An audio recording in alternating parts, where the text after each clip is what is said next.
अस्सलाम वालेकुम। आपको वॉइस क्लियर आ रही है?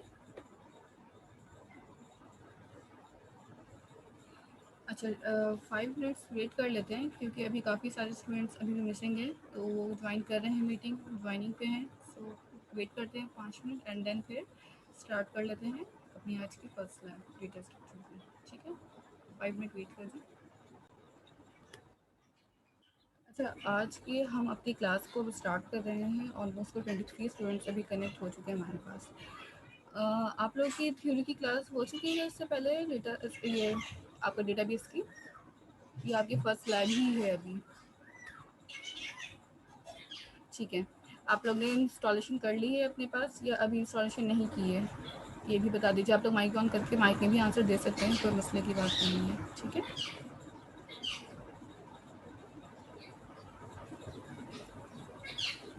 ठीक है।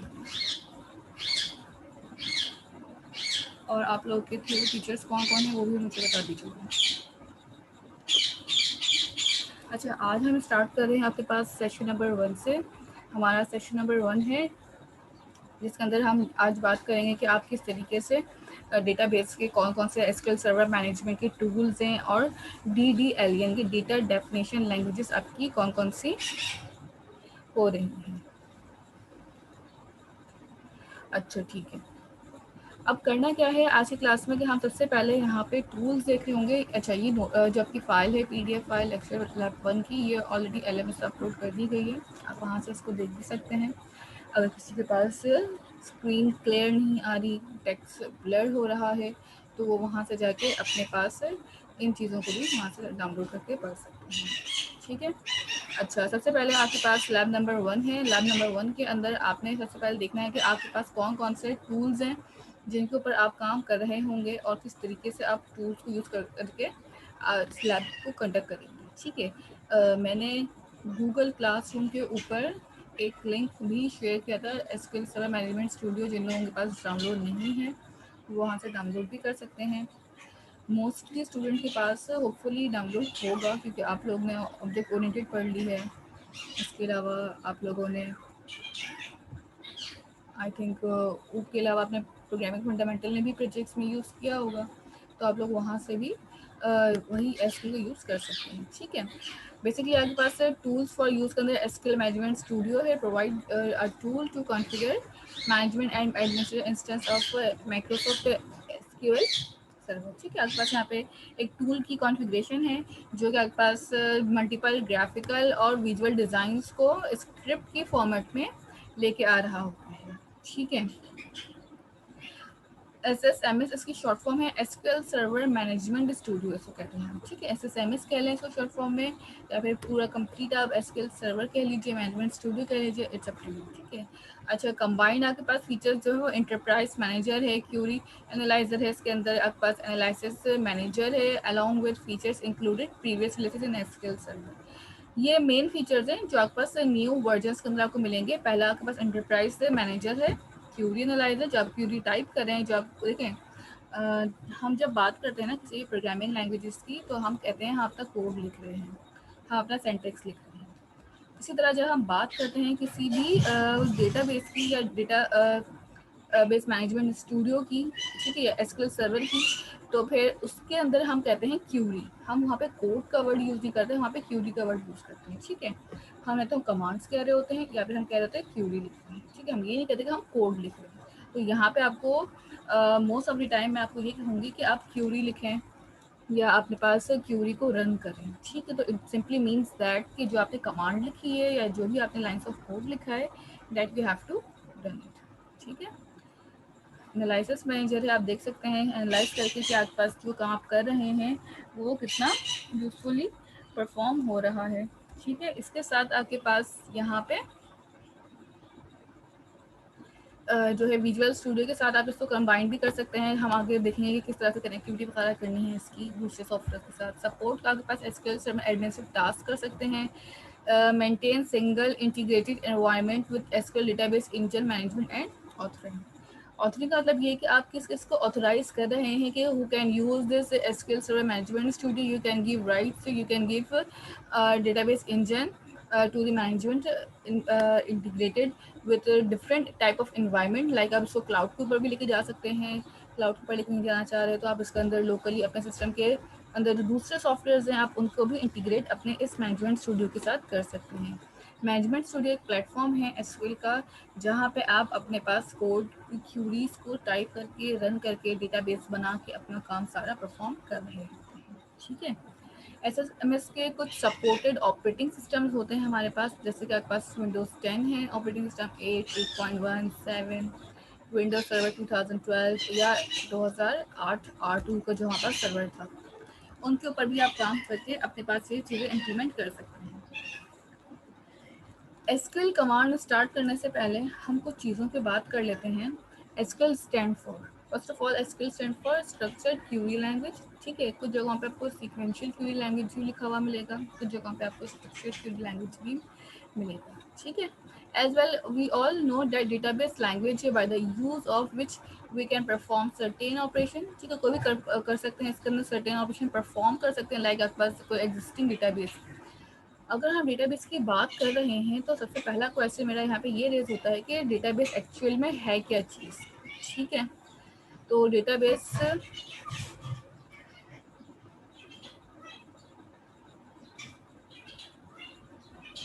जो है बेसिकली आपके पास यहाँ पे किस चीज़ को कहते हैं, डेटाबेस का क्या फ़ायदा है, डेटाबेस हम क्यों यूज़ कर रहे हैं। तो पहले तो इस चीज़ को थोड़ा सा उन लोगों के लिए क्लियर कर लेते हैं जो फर्स्ट टाइम इस कोर्स को पढ़ रहे हैं या फर्स्ट टाइम इस चीज़ को यूज़ कर रहे हैं, जिनका इंट्रोडक्शन फर्स्ट टाइम होगा।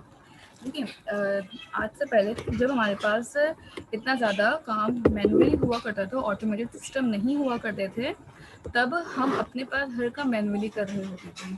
Just like file system. ठीक है, आपके पास अटेंडेंस है तो वो फाइल पे हो रही होती थी, आपके पास रिकॉर्ड मेंटेनिंग है वो फाइल्स पे होते थे, आपके पास जो भी रिकॉर्ड या कोई भी काम आप मैनुअली कर रहे होते हैं तो उसमें सबसे ज़्यादा जो प्रॉब्लम आती है वो है डेटा डुप्लीकेट होने की। ठीक है, डेटा रिडेंसी भी कहते हैं इसको और डुप्लीकेट भी कहते हैं इसको। ठीक है, तो डेटा डुप्लीकेशन से बचाने के लिए, डेटा डुप्लीकेट ना हो और मैन पावर जो है वो कम से कम यूटिलाइज हो, इन सब चीज़ों को माइंड में रखते हुए हमें एक ऐसा प्लेटफॉर्म या ऐसा टूल लाना था जिसके थ्रू काम सारा ऑटोमेटेड हो और मैन पावर जो हमारी कंज्यूम हो रही है रिकॉर्ड मेंटेनिंग पे, फाइल मेंटेनिंग पे और इन सब चीज़ों को थोड़ा सा कम किया जाए। क्योंकि फाइल अगर सिस्टम हम अब तक फॉलो करते हैं तो फाइल सिस्टम में सबसे बड़ा जो प्रॉब्लम है उन फाइल्स को सिक्योर करना। उन फाइल्स को रिकॉर्ड मेंटेन करने के बाद भी आप उनको किसी ऐसी जगह रखें जहाँ पे आपके पास डेटा कोई मिसयूज़ ना करे, डेटा लीक ना हो या फिर डेटा जो है किसी डिस्ट्रॉय ना हो सके। ठीक है, तो इन सब सिनेरियोज को माइंड में रखते हुए हम अपने पास ऑटोमेटेड सिस्टम की तरफ मूव करते हैं। अब अगर बात करें यहाँ पे एसक्यूएल की, तो यहाँ पे आपके पास ऑटोमेटेड सिस्टम के अंदर बहुत सारे ऑप्शन हैं। आप डेटा का बैकअप बना सकते हैं। आप फाइल सिस्टम का बैकअप किस तरीके से बनाएंगे, क्या आपके पास अगर 1000 पेज का एक लेट सपोज फाइल है और उस फाइल के अंदर आपने डेटा और रिकॉर्ड मेंटेन किया, तो क्या आप बैकअप के लिए दोबारा 1000 पेज बनाएंगे? Definitely no. या फोटो सेट करवा के या कॉपी करा के उसको रखेंगे? डेफिनेटली स्पेस बहुत ज़्यादा आपको फिजिकली चाहिए उस चीज़ को मेंटेन करने के लिए, सिक्योर करने के लिए, कोई ऐसी जगह जहाँ पे आप उसको सिक्योरली प्लेस कर सकें। कंपैरेटिव टू दी अगर हम बात करते हैं यहाँ पे ऑटोमेटिक सिस्टम की, तो आप अपने पास क्लाउड पे डेटा रख सकते हैं जहाँ से आप किसी भी वक्त कहीं भी बैठ के एक्सेस कर सकते हैं। यहाँ पे आप अगर मैनुअली रखते हैं किसी जगह पे स्टोर करके, definitely you can not access any time.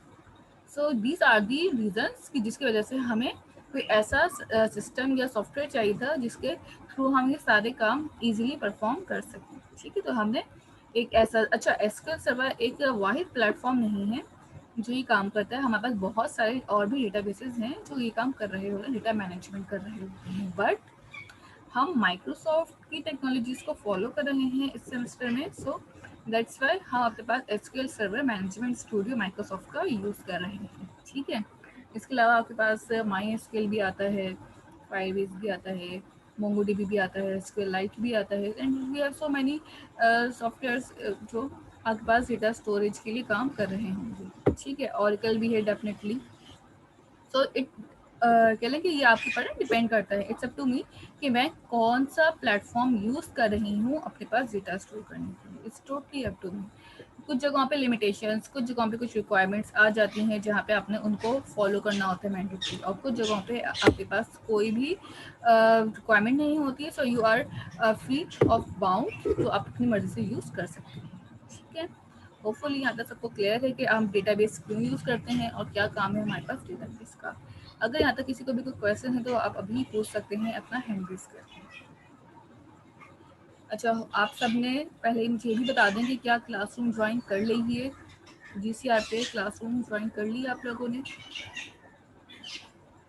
ठीक है, जिन लोगों ने ज्वाइन नहीं की उनके पास मैसेजेस आए होंगे, काइंडली आप लोग ज्वाइन कर लें। कोड आप लोगों के पास मैसेज मैंने कल रात को ही सेंड कर दिया था।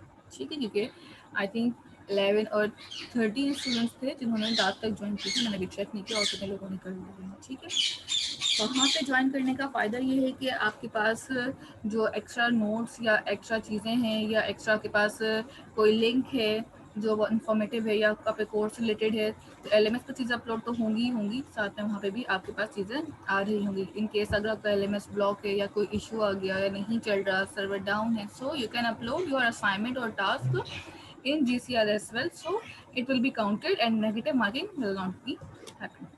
तो इन सब चीज़ों के लिए दोनों जगह पे आपका एक्टिव होना लाजमी है, तो अपने लिए आसानी करें और दोनों जगहों को साथ साथ फॉलो करें। ठीक है, अच्छा क्वेश्चन है किसी का? अब्दुल राफी, आपका माइक ऑन हुआ था, कोई क्वेश्चन था आपका?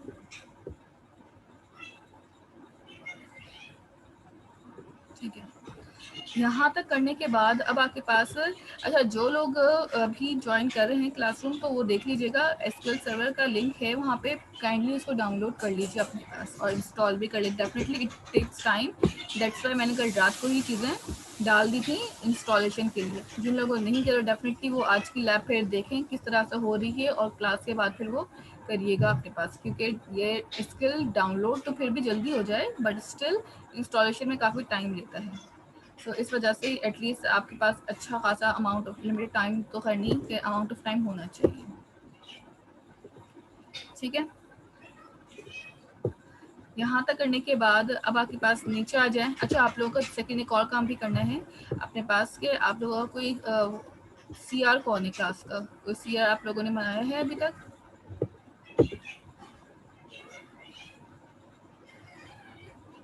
ठीक है, आप लोग अपनी क्लास का सीआर भी डिसाइड कर लीजिए और एक व्हाट्सएप का ग्रुप बना लीजिए जहाँ पे आपके पास सारे डिस्कशन या कोई भी प्रॉब्लम डिस्कस करने में आप लोगों को आसानी हो। ठीक है, ये आपकी आसानी के लिए ही है, तो आप लोग अपनी मर्जी से एक सीआर डिसाइड कर लें। सीआर को देख के बनाइएगा ताकि थोड़ा वो रिस्पॉन्सिबल हो, पंचुअल हो और न्यूट्रल हो।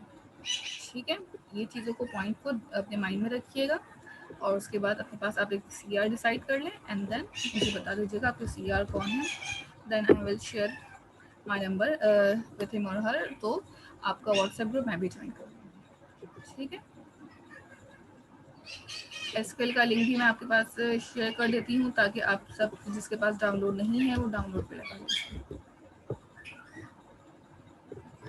Okay, now back to the topic. यहाँ पे आपके पास एसक्यूएल कमांड है। ठीक है, एसक्यूएल कमांड के अंदर आपके पास यहाँ पे कुछ लैंग्वेजेस हैं। ठीक है, यहाँ पे कुछ like these SQL commands are mainly categorize into 4 categories. ठीक है, आपके पास 4 कैटेगरीज हैं एसक्यूएल कमांड की जिनके अंदर थ्रू आप अपने पास काम कर सकते हैं। ठीक है, ये कमांड्स आपके पास इसलिए यूज हो रही होंगी ताकि आपको काम करने में ईजी रहे, आप काम ईजिली यहाँ पे परफॉर्म कर सकें। ठीक है, अच्छा जी, यहाँ तक करने के बाद आगे चलते हैं। क्या कमांड है, किस चीज़ से कमांड्स आप देख लेते हैं यहाँ पे आके। पहली कमांड पढ़ी है आपने, जो भी कैटेगरीज हैं उनको 4 में डिवाइड कर दिया है। पहला DDL है, DQL, DML एंड DCL। ठीक है, अगर हम बात करते हैं DDL की, data definition language. Data definition language आपके पास क्या काम करती है? Data query language, manipulation and control. Definition, query, manipulation and control, इन चारों के अलग अलग काम हैं और ये 4 कैटेगरीज में डिवाइड हैं। इन कैटेगरीज को अगर आपने देखना है तो यहाँ पे इन चारों के लिए एक हमें छोटी सी डायग्राम बनाई है। मैं इसको ज़रा जूम आउट करती हूँ ताकि ये थोड़ा सा आपको क्लियरली नज़र आ जाए। ठीक है, ये एसक्यूएल कमांड्स यहाँ से स्टार्ट है। अगर हम बात करते हैं डीडीएल डेटा डेफिनेशन लैंग्वेज की, तो create, alter, drop, rename, truncate और कमेंट, ये 4-5 ऑप्शंस हैं जो आप इसके साथ काम कर सकते हैं। इसी तरह DQL है। DQL आपके पास क्या काम करता है कि आपको अगर कोई भी कमांड या कोई भी चीज़ क्यूरी के अंदर भेजनी है, चलानी है, देखनी है, so you can use DQL। Manipulate, data को मैनिपुलेट करना है, भेजना है, देखना है, इधर से उधर करना है, so you can use manipulation. Otherwise control, अगर आपने कंट्रोल देखना है, ग्रांट और रिवोक, ठीक है, ये कंट्रोलिंग पावर्स हैं आपके पास, जिसके थ्रू आपने पास डेटा को ग्रांट भी कर सकते हैं और रिवोक कर भी कर सकते हैं, ठीक है। डेफिनेशन के अंदर डेटा को आपने बनाना है, चेंज करना है, रीनेम करना है, हटाना है, लाना है, so this type of things you can do in DDL. सबसे ज़्यादा मोस्टली जो यूज़ होती हैं वो स्टार्टिंग 3 कैटेगरीज आपके पास यूज़ हो रही होती है। देखिए, ग्रांट और रिवोक बेसिकली आपके पास परमिशंस होती हैं, ठीक है। ग्रांट आपके पास कोई चीज़ को आप परमिशंस देना चाह रहे हैं, रिवोक आपने दोबारा रीअमिटमेंट करने के बाद उसको चाहिए, डिनाई करना है या दोबारा से उसको देखना है, इस टाइप की चीज़ों के लिए हम ग्रांट एंड रिवोक कर लेंगे। दोनों चीज़ें आपके पास यहाँ पे अवेलेबल होंगी, कोड के अंदर एग्जाम्पल्स इनकी अवेलेबल हैं। लेट्स स्टार्ट कि इनकी एग्जाम्पल्स करते हैं आज। सबसे पहले हम डीडीएल की बात करते हैं। पहला हमारे पास जो ऑप्शन था डेटा डेफिनेशन लैंग्वेज, ठीक है। जब डेटा डेफिनेशन लैंग्वेज की बात करते हैं तो डीडीएल और data definition language actually consist of SQL command that can be used to define the database schema, ठीक है। आपके पास पूरे डेटाबेस का स्कीमा बन जाता है, ठीक है। स्कीमा बेसिकली एक स्ट्रक्चर को कहा जाता है जो आपके पास डेटाबेस के अंदर कमांड के थ्रू आप डिजाइन कर रहे हैं, ठीक है। अच्छा, इसके अलावा it is simply deals with the description of database schema and it is used to create and modify the structure of database object in the database, ठीक है। तो आपके पास यहाँ पे स्कीमा पूरा डिजाइन हुआ होगा, एक पूरा स्ट्रक्चर क्रिएट हुआ होगा, सो आप डेटाबेस के ऑब्जेक्ट्स के साथ उनको यूज कर सकते हैं। डीडीएल की कॉमन कमांड्स के एग्जांपल है, पहला है आपके पास क्रिएट, आप कर सकते हैं, drop, alter, truncate, comment and rename. इन सारे कमांड्स की इंडिविजुअल एग्जांपल्स आज की लैब में हम परफॉर्म करेंगे अपने पास, ठीक है। सबसे पहले बात कर लेते हैं क्रिएट की। तो क्रिएट की अगर हम बात करते हैं तो क्रिएट के साथ आपके पास है, it is used to create the database और its object like tables, index, functions, views, procedures and triggers, ठीक है। हम अगर कोई चीज़ क्रिएट कर सकते हैं डेटाबेस के अंदर तो वो कौन कौन सी चीज़ें होंगी, या तो आपका डेटाबेस क्रिएट होगा, टेबल हो सकता है, इंडेक्स भी हो सकते हैं, फंक्शंस भी बना सकते हैं, व्यूज बना सकते हैं, स्टोर प्रोसीजर्स और ट्रिगर्स। हम ये चीज़ टाइम टू टाइम अपने कोर्स के अंदर कम्प्लीटली इनको बनाते रहेंगे, ठीक है। इसके बाद यहाँ तक करने के बाद अब आगे चलते हैं और आगे चल के देखते हैं कि आप आगे और कौन कौन सी चीज़ों को आप फॉलो यहाँ पे कर सकते हैं, ठीक है। अच्छा जी, यहाँ तक करने के बाद अब आपके पास नेक्स्ट आ जाता है ऑप्शन ड्रॉप का। अगर कोई चीज़ आपको डेटाबेस से हटानी है, रिमूव करनी है, so you can use drop command. Alter की कमांड आपको चेंजेस करने के लिए, अच्छा ये चीज़ को थोड़ा माइंड में रखना है कि अगर हम बात करते हैं ड्रॉप की, तो ड्रॉप आपके पास है डेटा को डिलीट करने के लिए होता है। जो भी ऑब्जेक्ट्स हैं आपके पास, डेटा अलग है, ऑब्जेक्ट्स अलग हैं, इस चीज़ को थोड़ा माइंड में रखिएगा। ऑब्जेक्ट्स आपके पास अलग होंगे, ऑब्जेक्ट्स वो चीज़ें जो आपके पास फिजिकली एग्जिस्ट करती हैं, डेटा वो जो आप यूज़र का एंटर कर रहे होंगे, ठीक है। तो अगर हम बात कर रहे हैं यहाँ पे ऑब्जेक्ट को डिलीट करने की, तो हम क्या यूज़ कर सकते हैं, ड्रॉप। और अगर मुझे किसी चीज़ के अंदर अमिटमेंट करनी है, चेंजेस करनी है, then I can use alter. Alter की एग्जाम्पल आप इस तरीके से भी याद रख सकते हैं। फॉर एग्जाम्पल, आपके पास एक शॉप पे गए हैं आप, ठीक है, आपने एक टी शर्ट परचेज की, आपको वो टी शर्ट या शर्ट बहुत लूज है, सो आप क्या करेंगे, उसको ड्रॉप करेंगे या डिलीट करेंगे, ऑल्टर करेंगे या अपडेट करेंगे, डेफिनेटली आप उसको ऑल्टर करेंगे ना। सो यहाँ पे भी ये वही वाली चीज़ है कि आपको अगर डेटा चेंज करना है, अमिटमेंट करनी है, so you can use alter command. Truncate क्या करता है, देखिए ट्रंकेट जो है आपके पास जब काम करता है तो remove all record from the table including all spaces allocated from the record and remove. Drop क्या करेगा और ट्रंकेट क्या करेगा, इसमें थोड़ा सा डिफरेंस है। ड्रॉप बेसिकली आपके पास पूरा ऑब्जेक्ट ही डिलीट कर देता है, मतलब कोई भी चीज़ एग्जिस्ट ही नहीं करती इस नाम की या इस तरह की, वो काम ड्रॉप का है। अगर मैं सिर्फ चाहती हूँ कि मेरा सिर्फ रिकॉर्ड्स यानी कि मेरा डेटा जो भी मैंने इंसर्ट किया है सिर्फ रिकॉर्ड्स डिलीट हो और उनकी एलोकेटेड स्पेस भी रिमूव हो बट मेरा स्ट्रक्चर रिमूव ना हो, then I can use 20। Comments हैं, कमेंट्स आपके पास डेटा डिक्शनरी के अंदर ऐड हो रहे होते हैं और रीनेम करना चाहते हैं एग्जिस्टिंग डेटाबेस को, डेटाबेस बना लिया है but still I want to change its name, I don't like that the previous name, so I can use rename command. How to create local SQL server. अच्छा, ये how to create local SQL server जो है ये आप अपने पास चाहें तो ये काम कर सकते हैं। अगर आप चाहें तो बाय डिफॉल्ट जो आपके पास लोकल सर्वर बन के आ रहा होता है तो आप उसके ऊपर भी रख सकते हैं। ठीक है, अगर आप लोकल सर्वर क्रिएट करना चाहते हैं तो सबसे पहले आपको कुछ स्टेप्स को फॉलो करना होगा। ठीक है, कौन कौन से स्टेप्स को फॉलो करना है हम साथ साथ आपको करके दिखाते भी जाते हैं। सबसे पहले आपने कि स्टार्ट मेन्यू पे जाके SQL server management studio on करना है। Then you can see authentication window on your screen. देखिए यहाँ पे ना हर चीज़ के स्टेप्स अवेलेबल हैं कि सबसे पहले आपके पास अगर मुझे अभी डेटाबेस क्रिएट करना है, चलें इसको छोड़ मैं बाद में बता दूँ, पहले ये वाला कर लेते हैं। तो आपके पास एक ऑथेंटिकेशन विंडो आ जाएगी। You are seeing the three options: server type, server name and authentication। अगर मैं अपने पास SQL खोलती हूँ तो आपके पास SQL स्क्रीन विजिबल है। ठीक है, आपके पास server type, server name and authentication, these are the three options that you can see in starting when you open your management studio. ठीक है, आप कोई भी वर्जन कर लीजिए एसक्यूएल का जो आपके सिस्टम की कंपैटिबिलिटी और स्पेस के हिसाब से फिजिबल हो आपके लिए। It's not mandatory to use the updated and latest version. if you have a limited space so you can use the previous versions as well, it doesn't matter for me। ठीक है, then आपके पास यहाँ पे तीन options आ चुके हैं। Authentication has two type: windows authentication and SQL server authentication. अगर हम वापस आते हैं यहाँ पे तो देखो ऑथेंटिकेशन के अंदर एक ड्रॉप डाउन खोलें, दो ऑप्शंस है यहाँ पे, विंडोज और एसक्यूएल सर्वर। ये जो बाकी वाले हैं ना ये आपके पास सर्वर से जब आप कनेक्ट करते हैं, लोकल सर्वर हो या फिर आपके पास कोई क्लाउड का सर्वर हो, तब ये बाकी ऑप्शंस काम आ रहे होते हैं। लोकली सर्वर पे अगर आप या तो विंडोज पे रखें ये एसक्यूएल पे। अगर हम विंडोज पे रखते हैं तो देखें आपके पास यूजर नेम और पासवर्ड का ऑप्शन डिसेबल होता है, और अगर हम यहाँ पे एसक्यूएल सर्वर ऑथेंटिकेशन पे डालते हैं तो आपसे वो यूजर नेम और पासवर्ड रिक्वायर्ड है। ठीक है, आप अपने पास कोई भी पासवर्ड जो आप इंस्टॉलेशन के टाइम पे सेट करते हैं वो पासवर्ड अब यहाँ पे डाल सकते हैं।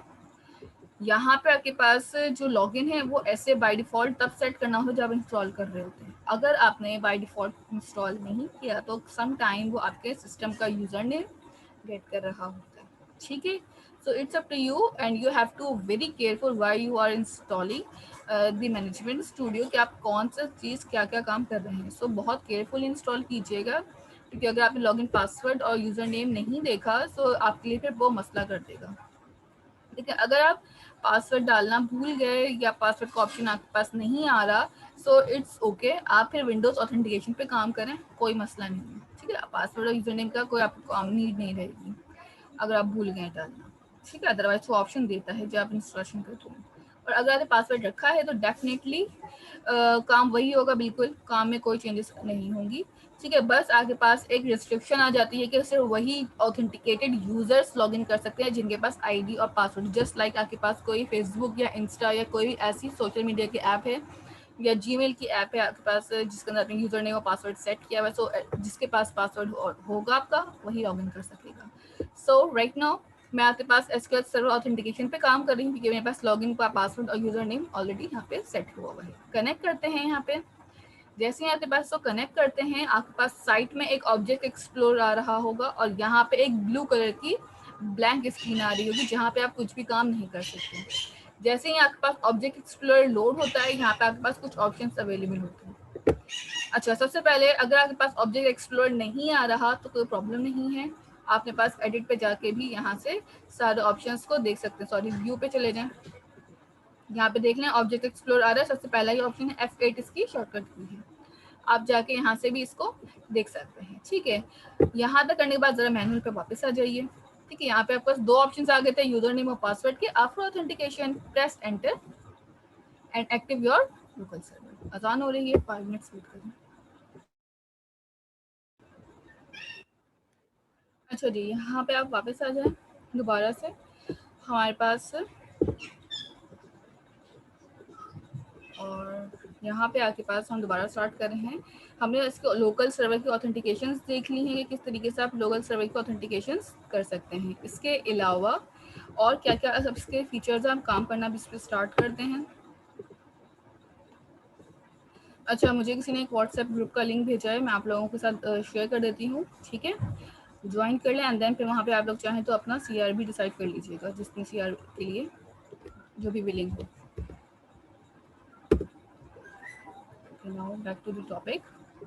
अच्छा, सबसे पहले आपके पास यहाँ पे आ जाता है कि आप किस तरीके से अपने पास SQL सर्वर पे डेटाबेस को क्रिएट करते हैं। You have two options to do your work, either manually और आइदर विद डिज़ाइन, ठीक है। डिज़ाइन व्यू से अगर हम काम करते हैं सो you can not do any code है, ठीक है। अच्छा, GCR का लिंक वगैरह भी चाहिए, ठीक है। मैं आपको GCR का लिंक भी अभी शेयर कर देती हूँ यहीं पे ही, ताकि जिन लोगों के पास नहीं है वो कर लें। वैसे मैंने आप लोगों को जब SMS किया था उसमें GCR का कोड दिया था। वेट करें, मैं आपको शेयर कर देती हूँ GCR का लिंक।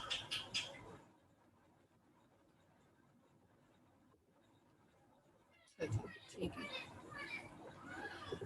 मीटिंग आपकी जब एंड हो तो आप दोबारा इसी लिंक से ही दोबारा ज्वाइन कर लीजिएगा, ठीक है। लिंक सेम है आपकी मीटिंग का साथ। GCR का लिंक भी मैंने शेयर कर दिया है आप लोगों के पास। यहाँ पे आपके पास सबसे पहले एक डेटाबेस क्रिएट करना है डिज़ाइन व्यू के साथ, ठीक है। आपने करना क्या है, राइट क्लिक ऑन डेटाबेस। देखिए यहाँ पे आपके पास ना, अगर मैं SQL server management studio on करती हूँ तो जैसे ही हम अपने पास ऑन करते हैं डेटाबेस मैनेजमेंट स्टूडियो, यहाँ पे आपके पास कुछ ऑप्शन आते हैं। डेटाबेसेस हैं, सिक्योरिटी है, object server, application, PolyBase, always high availability and management. Timely आप इस टाइम जिनकी नीड पड़ेगी उनको हम साथ साथ यूज़ भी करते रहेंगे। सबसे पहले अगर हम बात करते हैं डेटाबेस की, तो आप इस ऑप्शन के साथ एक आइकन है प्लस का, इसको ज़रा ऑन कर लीजिए। जैसे इसको हम ओपन करते हैं अपने पास, यहाँ पे आपके पास सिस्टम का डेटाबेस स्नैपशॉट की, और जो भी आपके पास डिफरेंट डेटाबेस आपने पहले से बनाए हुए होंगे उनके सैंपल्स यहाँ पे आ रहे हैं, ठीक है। मुझे अपना एक डेटाबेस यहाँ पे क्रिएट करना है विद डिज़ाइन, ठीक है। ये काम मैं आपके पास क्यूरी से भी लिख के कर सकती हूँ, यानी कि आज आप कोड लिखते हैं, यहाँ पे हम कहते हैं क्यूरी।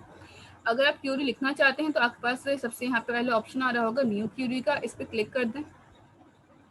यहाँ पे आपके पास एक स्क्रीन आ जाएगी जहाँ पे अपनी कमांड्स को लिख के काम करके सेव कर सकते हैं, ठीक है। इसके अलावा अगर आप चाहें तो यहाँ पे डायरेक्टली डेटाबेस, अगर मैं कोड नहीं करना चाह रही, मैं चाह रही हूँ डायरेक्टली मेरे पास जो है काम हो जाए डिज़ाइनर व्यू से, तो आप राइट क्लिक करें डेटाबेस के ऊपर, फोल्डर जो आपके पास बना हुआ है इस पर लिखा हुआ होगा न्यू डेटाबेस। इस पर क्लिक करने के बाद आपके पास एक स्क्रीन आ जाएगी, एक विंडो ओपन हो जाएगी, जिसके अंदर आपके पास सबसे पहले ऑप्शन पूछेगा डेटाबेस का नेम, ठीक है। आप डेटाबेस का नेम कुछ भी यहाँ पे सेट कर सकते हैं, ठीक है। आपकी मर्जी है आप किस नाम से डेटाबेस बनाने में इंटरेस्टेड हैं, ठीक है। तो हम यहाँ पे बना लेते हैं कीट समर, ठीक है। कीट समर के नाम से हम एक डेटाबेस यहाँ पे बनाएंगे। ओके कर देंगे, आपका डेटाबेस क्रिएट हो जाएगा। ओके करने से पहले हम यहाँ पे कुछ चीज़ें पहले देख लेते हैं, ठीक है। Give a meaningful name to your database and press enter, you should see. देखिए यहाँ पे आपके पास एक डेटाबेस पूरा इस डेटाबेस का नाम रखना है और कोई चेंजेस अपने अप्लाई फिलहाल नहीं करनी है। यहाँ तक करने के बाद मैं वापस आती हूँ अपने पास स्क्रीन पे, ये वाली, ठीक है। यहाँ पे आने के बाद आपने डेटाबेस का नाम रख लिया and then you just need to press okay. Okay करने के बाद आप देखिएगा कि यहाँ पे आपके पास डेटाबेस कीट समर का अवेलेबल हो जाएगा, ठीक है। यहाँ तक देखें आइकन्स, ये फोल्डर आइकन है और ये आपके पास जो है डेटाबेस आइकन है, ठीक है। देखें, आपको अगर डेटाबेस क्रिएट करना है या फिर आप क्या करें, डेटाबेस का जो फोल्डर है इस पर राइट क्लिक करें, न्यू डेटाबेस पे जाएं और यहाँ पे आगे कोई भी नाम देखें। जस्ट अ मिनट, एक मिनट होल्ड करिएगा।